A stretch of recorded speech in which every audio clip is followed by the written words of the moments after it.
Hi hello friends, welcome back to my channel. ಇವತ್ತು ನಾವು ತುಂಬಾ ಸಿಂಪಲ್ಲಾಗಿ ಗುಲಾಬ್ ಜಾಮೂನ್ ಮಿಕ್ಸಿಂದ ತುಂಬಾ ಈಸಿಯಾಗಿರೋ ಒಂದು ಸ್ವೀಟನ್ನು ಹೇಗೆ ಮಾಡೋದು ಅಂತ ನೋಡ್ಕೊಳ್ಳೋಣ ಬನ್ನಿ.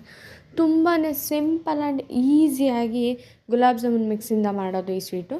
ಮೊದಲನೇದಾಗಿ ನಾನು 1 ಕಪ್ಪು ಗುಲಾಬ್ ಜಾಮೂನ್ ಮಿಕ್ಸನ್ನು ತೊಗೊಂಡಿದ್ದೀನಿ. ಯಾವ ಬ್ರ್ಯಾಂಡಿಂದ ಆದರೂ ನೀವು ತೊಗೋಬೋದು, ನೋ ರೆಸ್ಟ್ರಿಕ್ಷನ್ಸ್. ಈಗ ಅದನ್ನು ಹಾಕ್ಕೊಂಡು ಆದಮೇಲೆ ನಾನು ಒಂದು ಅರ್ಧ ಚಮಚದಷ್ಟು ಈನೋ ಪೌಡ್ರ್ ಹಾಕ್ಕೊತಿದ್ದೀನಿ. ಈನೋ ಅಥವಾ ನೀವು ಬೇಕಿಂಗ್ ಸೋಡಾ, ಬೇಕಿಂಗ್ ಪೌಡ್ರ್ ಯಾವುದಿದ್ರೂ ಆ್ಯಡ್ ಮಾಡ್ಕೊಬೋದು.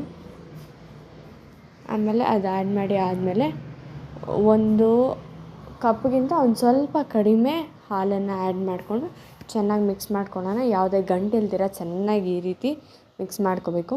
ಈ ಕನ್ಸಿಸ್ಟೆನ್ಸಿ ಬರಬೇಕು. ನೋಡಿಸ್ತೀನಿ ನೋಡಿ, ಈ ರೀತಿ ಕನ್ಸಿಸ್ಟೆನ್ಸಿ ಇರಬೇಕು. ಕೇಕ್ ಬ್ಯಾಟರ್ ಕನ್ಸಿಸ್ಟೆನ್ಸಿ ಇರುತ್ತಲ್ಲ, ಆ ಕೇಕ್ ಬ್ಯಾಟರ್ ಕನ್ಸಿಸ್ಟೆನ್ಸಿ ಬರಬೇಕು. ಈಗ ಒಂದು ಮೋಲ್ಡನ್ನು ತೊಗೊಂಡು ಅದಕ್ಕೆ ಸ್ವಲ್ಪ ನಾನು ಎಣ್ಣೆನ ಸವರಿ ಇಟ್ಕೊಂಡಿದ್ದೀನಿ. ಈಗ ಅದಕ್ಕೆ ನಾವು ಬ್ಯಾಟರನ್ನು ಹಾಕಿ ಈ ರೀತಿ ಟ್ಯಾಪ್ ಮಾಡೋದ್ರಿಂದ ಏರ್ ಬಬಲ್ಸ್ ಏನಾದರೂ ಇದ್ದರೆ ಹೋಗುತ್ತೆ.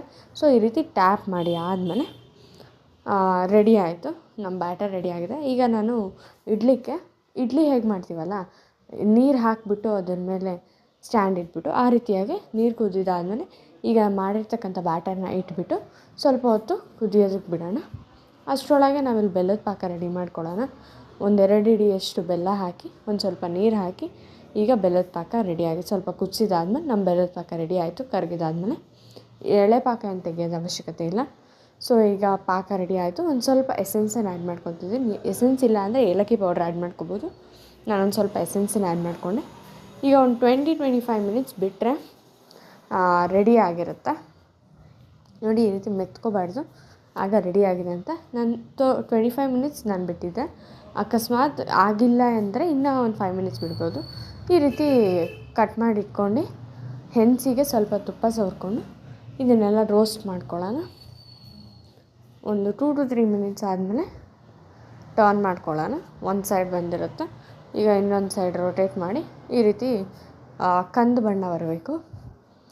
ಈ ರೀತಿ ಎಲ್ಲ ರೋಸ್ಟ್ ಮಾಡಿ ಒಂದು ಸೈಡ್ಗೆ ಪ್ಲೇಟಲ್ಲಿ ತೆಗೆದಿಟ್ಕೊಂಡಿದ್ದೀನಿ. ಈಗ ಏನಿಲ್ಲ, ಸಿಂಪಲ್ ಮಾಡಿಟ್ಕೊಂಡಿದ್ದು ಪಾಕನ ಇದು ಆರಿ ಆದಮೇಲೆ ಹಾಕಬೇಕು. ಅದೆಲ್ಲ ಆರಾದ್ಮೇಲೆ ಪಾಕನ ಮಾಡಿ ಅದ್ರ ಮೇಲೆ ಹಾಕಿದ್ರೆ ಮುಗೀತು. ಇದನ್ನು ಒಂದು 10 ನಿಮಿಷ ರೆಫ್ರಿಜಿರೇಟ್ರಲ್ಲಿ ಇಟ್ಟು ತಿಂದರೆ